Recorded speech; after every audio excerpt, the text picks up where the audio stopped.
তা তো দেখতে দেখতে বড় হচ্ছে, এবার তো ওকেও শহরের কোনো স্কুলে ভর্তি করে দেওয়া উচিত, না হলে যে ও পড়াশোনায় পিছিয়ে পড়বে, তাই না বলো?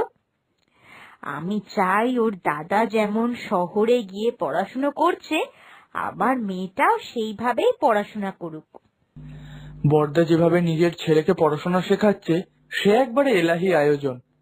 আমি হয়তো অতটা খরচা করতে পারবো না, কিন্তু আমিও চাই আমার মেয়েটাও শহরে গিয়ে পড়াশোনা শিখুক। তুমি কোনো চিন্তা করো না, আমি খুব চেষ্টা করছি যাতে ওকে পরের মাসেই শহরে একটা ভালো স্কুলে ভর্তি করে দেওয়া যায়। সেখানে মাইনেটাও যাতে একটু কম হয় সেটাও দেখবো। এ কি বলছো গো? তুমি কি না আমার ছেলের সঙ্গে তুলনা করে তোমার মেয়েকে শহরে পড়তে পাঠাবে? না না না ঠাকুরপো, এ কোনো